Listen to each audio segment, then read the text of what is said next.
I'm Alan Peterka in the Distance Learning Department here at Kirkwood Community College.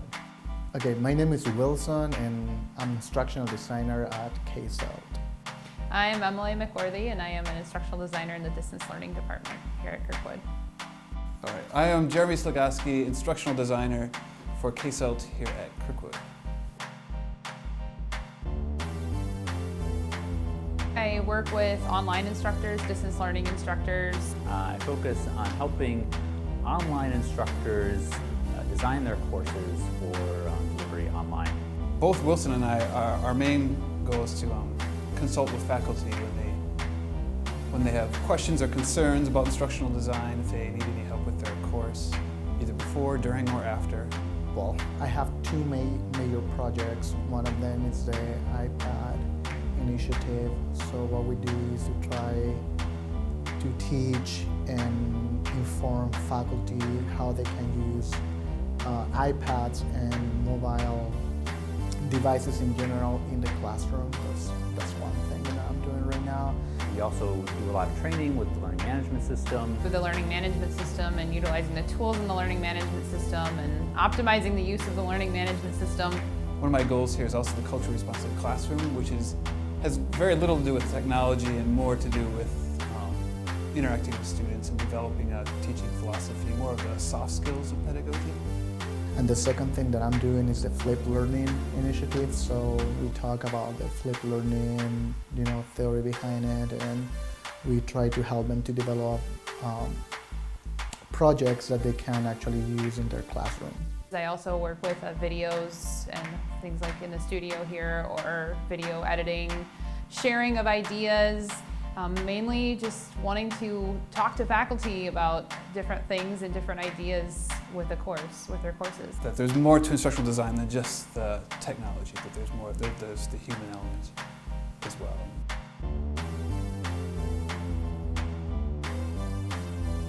Instructional design for me is a process in where you take your learning outcomes, assessment, activities, and you put it all together and you create learning.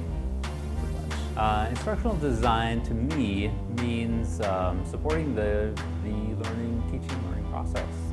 And we do that in various ways, I think. So we get to play around with learning theory. We get to learn about learning theory. We get to play with technology and incorporate how technology is going to better facilitate the learning process. We get to work through that process with time management and project management skills. But I see instructional design as more of the planning and the design process of teaching.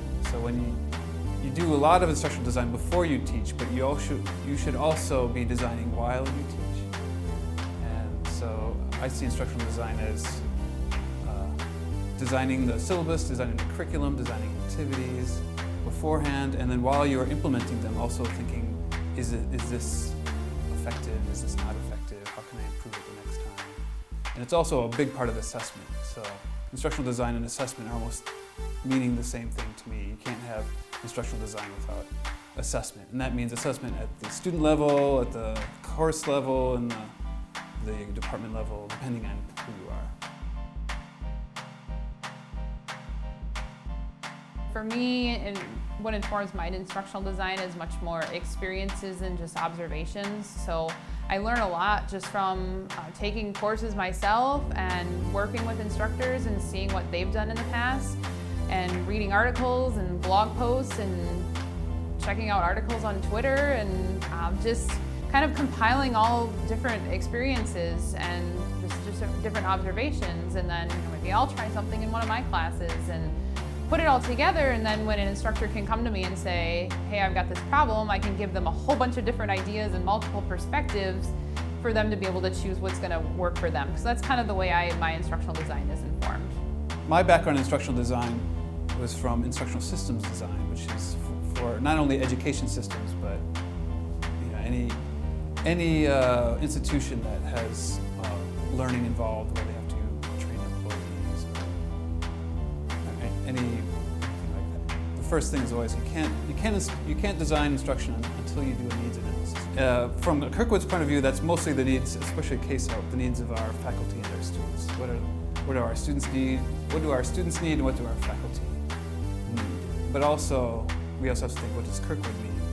And sometimes we have to just balance all those needs. Instructional design is informed mostly by practice, experience and practice. So either my own experience as an instructor or the experiences that I share with other instructors in the teaching process. And then there's articles, books. Twitter is a great resource for instructional designers to kind of meet up and learn from each other. Lots of articles online that can better inform our practices. I have two things in mind. One of them is backwards design. I'm a big fan of it. And so pretty much what I always do is to see my learning outcomes, then how can I measure those learning outcomes, and then I design my learning activities. So that's one thing. And the other thing that informs my instructional design is TPAC, so that's technological, pedagogical content knowledge. It's basically backwards design, but you add a piece where technology goes at the end. So what you do is you see your learning outcomes, and then you analyze the technology that can achieve those learning outcomes.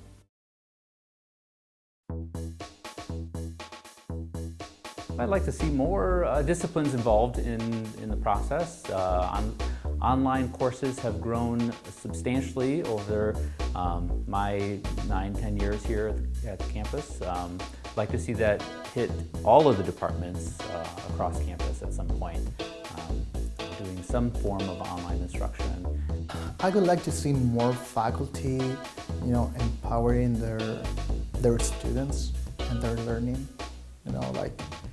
Like I feel that sometimes faculty, they're, oh, it's working, so I don't want to change it. I would like to see more people and more faculty taking risks. I would like to work with more faculty who have been teaching online a long time. I tend to work with a lot with new instructors or instructors teaching online for the very first time. What I don't get to see a lot of is instructors that have been teaching online for a long time, especially those that things are going well. We generally only hear from them when things aren't going so well.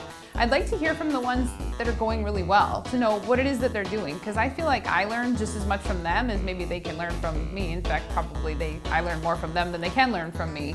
And so I'd like to connect more with them, and maybe I can provide some ideas of things that may have changed since they first started teaching online they may not be aware about. And if nothing else, like I said, I like to see what they're doing that seems to be working so well for them. Just for me, with my needs analysis, I still don't know what most of our faculty need. I know the ones that we see the most often, I know their needs somewhat well, but I would just like to engage more with faculty, just get to know that we're available, our offices are always open, so I would just like to know more what's going on in the classrooms. How can we help it?